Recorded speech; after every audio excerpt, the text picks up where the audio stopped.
तो पिछले हिस्से में हमने नेचुरल सिलेक्शन जो है उसको डिस्कस किया था, कुदरती चुनाव को देखा था।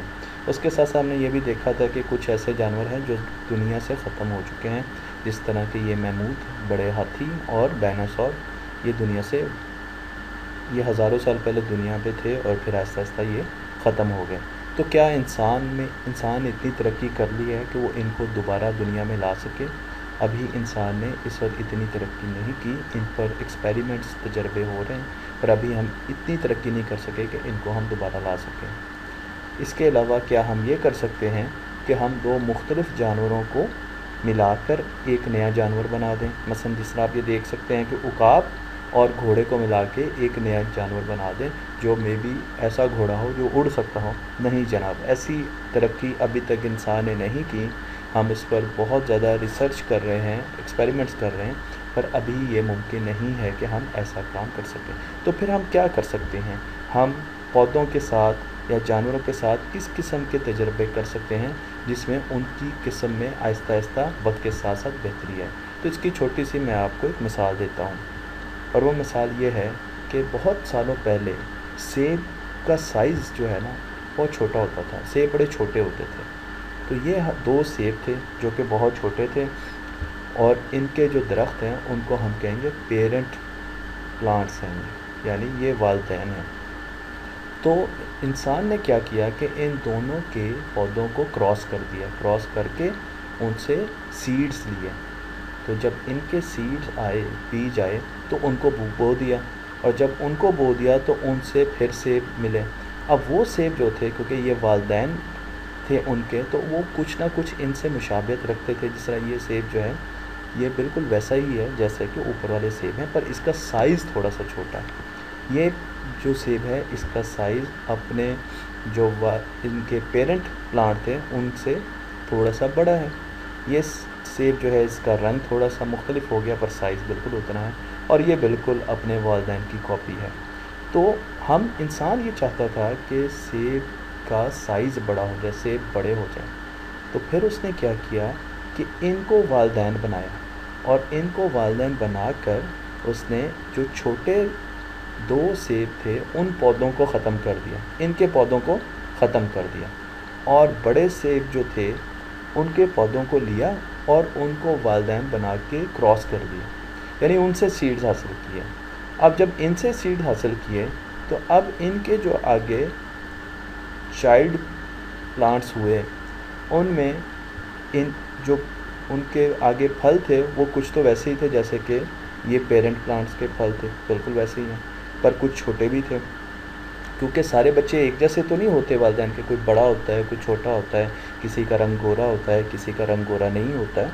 तो इसी तरीके से जब इन सेब के प्लांट्स को आपस में क्रॉस किया गया तो जो आगे सेब मिले वो कुछ तो बिल्कुल वैसे थे जैसे कि वालिदैन थे।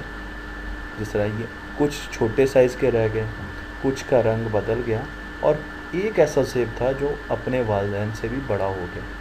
तो फिर हमने क्या किया, हमने छोटे सेबों के प्लांट्स को ख़त्म कर दिया। इन प्लांट्स को हमने ख़त्म कर दिया। हमने कहा कि इनको हम आगे नहीं इस्तेमाल करेंगे, और हमने इस सेब को, जो पहला सेब था और जो चौथा सेब था, क्योंकि ये बड़े सेब थे, इनके प्लांट्स को क्रॉस करवाया। अब जब इनके प्लांट्स को क्रॉस करवाया तो हमारे पास जो नीचे बच्चे सेब आए इनके, वो देखें बिल्कुल एक तो ऐसा था जैसे अपने वालिदैन पे गया, दूसरे का रंग मुख्तलिफ था, तीसरा सेब बहुत बड़ा था, यानी ये अपने दोनों वालिदैन से बड़ा था। इसका कद, इसका साइज़, इसका वज़न अपने दोनों वालिदैन से बड़ा था। और चौथा और पाँचवा सेब जो है, चौथा सेब बहुत छोटा था और पाँचवा सेब अपने वालिदैन के मुकाबले में था, उनके बराबर ही बड़ा था। तो अब आप देखिए कि हमने शुरू किया था दो छोटे सेब से, पर जब हमने ख़त्म किया तो हमने एक बहुत बड़ा फलदार ऐसा पौधा हमने ले लिया, बना लिया, जिस पे सेब बड़े साइज़ के लगते थे। तो ये जो अमल है ये सालों साल चलता है, यानी ये जो अमल है ये 100 साल या कई 100 साल के ऊपर मुहित होता है। ये कोई बहुत छोटा अमल नहीं है वक्त, पर उसके साथ साथ क्या होता है कि सेब का साइज़ जो है वो बड़ा हो गया। इसी तरीके से तो ये इंसान ने सिलेक्शन की, ये सिलेक्शन जो है ये कुदरत ने नहीं की, ये हमने इंसानों ने सिलेक्शन की और सेब की पैदावार को और सेब के पौधों को बेहतर बनाया। तो हम आगे चलते हैं कि इंसान ने और कैसी सिलेक्शन की। ये बड़े पहले, आज से हज़ारों साल पहले की बात है कि चाइना आपने देखा है ना, नाम तो सुना होगा चाइना पाकिस्तान के साथ है। ये सब्ज़ रंग का पाकिस्तान है, तो इसके साथ इसके शुमाल में चाइना मौजूद है। ये चाइना है जो ऑरेंज माल्टे कलर का है। चाइना में एक बादशाह था और उसको बड़ा शौक़ था कि उसके पास एक ऐसा कुत्ता हो जिसको वो अपनी गोद में बिठा सके। बिल्कुल। तो ये जो बादशाह था, ये आप देख रहे हैं इस वक्त, इस बादशाह को ये बहुत शौक़ था कि वो कोई ऐसा कुत्ता किसी तरीके से बनाए जो उसकी गोद में बैठा सके। उसको वो लैप डॉग कहता था। लैप यानी आपकी गोद, और वो गोद में बैठ सके। पर ऐसा कुत्ता तो दुनिया में पहले होता ही नहीं था। तो फिर चाइनीज़ ने क्या किया? चाइनीज़ ने ये किया कि उन्होंने 2 वुल्फ डॉग लिए। ये वुल्फ डॉग हैं, ये हैं तो कुत्ते पर ये भेड़ियों जैसे इनकी शक्ल होती है। तो उन्होंने 2 वुल्फ डॉग लिए और उनको क्रॉस किया, यानी एक फादर था और एक मदर थी वुल्फ डॉग की, एक माँ थी और एक बाप था।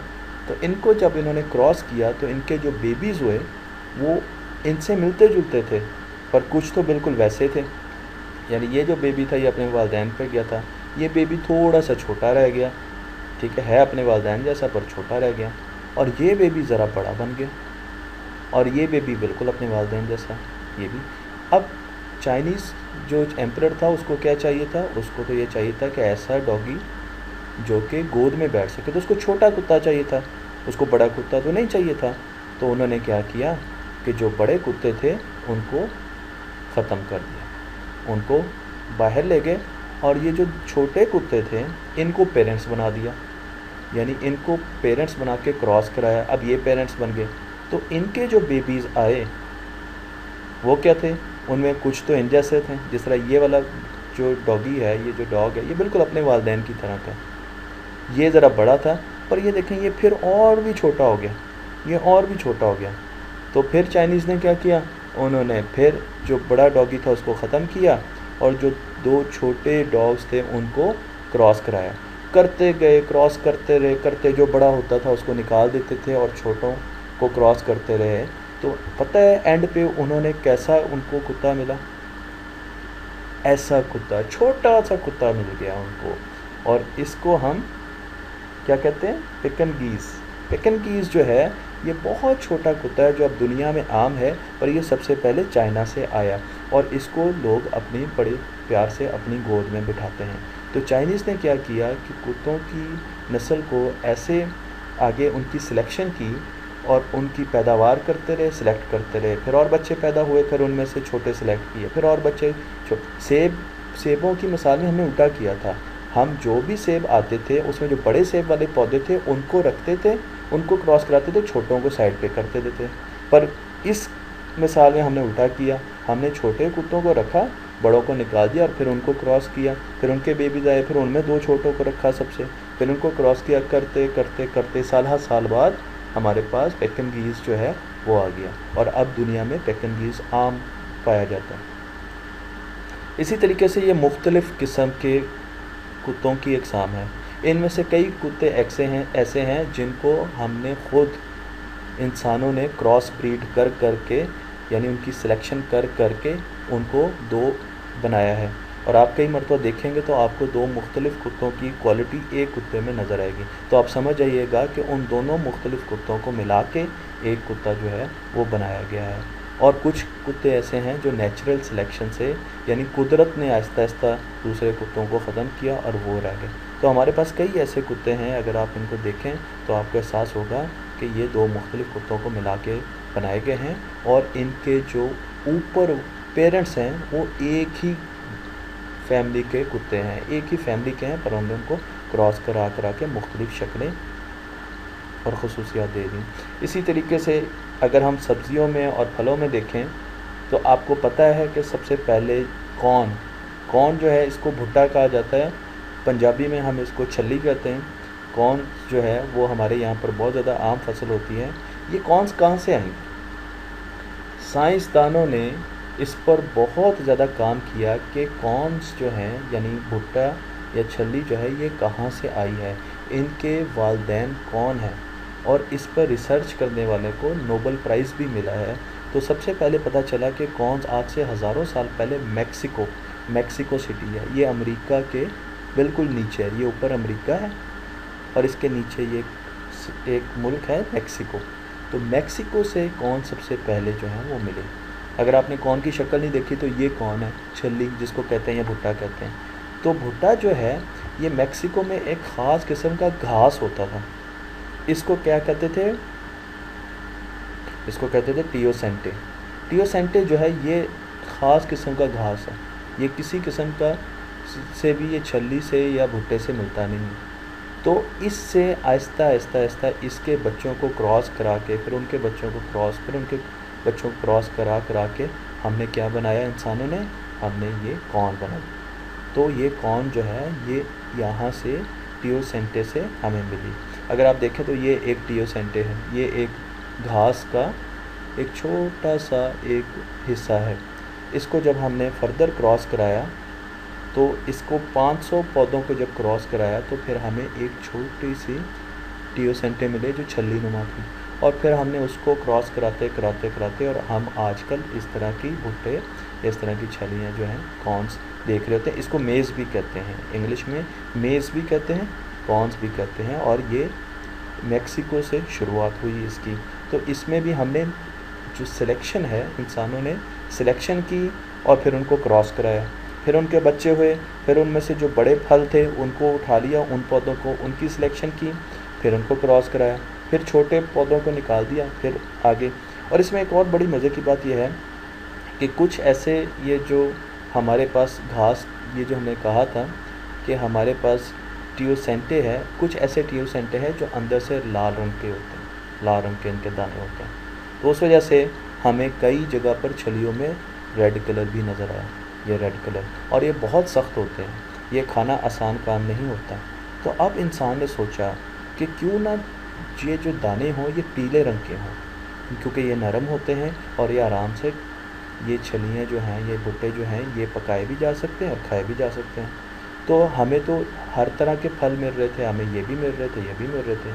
तो अब हमने क्या करना था, हमें ऐसे कॉर्न्स चाहिए जिसमें ये जो इनके दाने हों वो पीले हों। तो हमने फिर क्या करना था, किन दो कॉर्न्स को आपस में क्रॉस कराना था और बाकियों को ख़त्म कर देना था। जिनमें लाल रंग है उनको हमने ख़त्म कर देना था, उनको हमने नहीं लेना था, उनके पौधों को हमने ख़त्म कर दिया। और जिनमें सबसे ज़्यादा पीला रंग है उनको हमने लिया और इनको आपस में क्रॉस किया। तो इनके जो बेबीज़ आए, जो बेबीज़ कॉर्न्स आए, उनमें से फिर जिनमें रेड कलर ज़्यादा आया उनको ख़त्म किया और जिनमें ज़्यादा येलो कलर था, पीला रंग था, उनको क्रॉस करते रहे करते रहे करते रहे।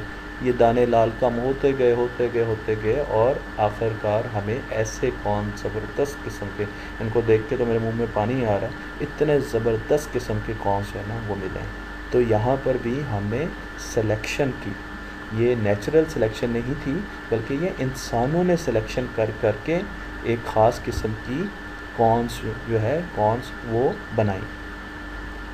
इसी तरीके से बड़ी ऐसी चीज़ें हैं जिनके पेरेंट्स एक हैं, पर जब हम उनके पेरेंट्स को सिलेक्ट कर करके उनकी मुख्तलिफ़ खसूसियात की वजह से उनको क्रॉस करते रहे तो उनसे आगे कई कई चीज़ें बनती गईं। मसलन आपको मैं एक छोटी सी मिसाल मस्टर्ड की देता हूँ। ये मस्टर्ड का एक छोटा सा पौधा है। मस्टर्ड से 5 मुख्तलिफ़ किस्म की चीज़ें जो हैं वो बनी। साल हर साल इनको हमने क्रॉस किया और मस्टर्ड जो है ये पेरेंट है, ये ये वालदैन है किसके, ब्रोकोली के।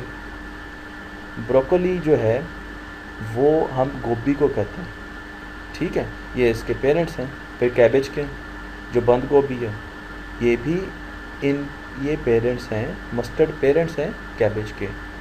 फिर कोलराबी जो है ये भी मस्टर्ड से आई। फिर केल आया, फिर हमारे पास ब्रसल्स स्प्राउट आए।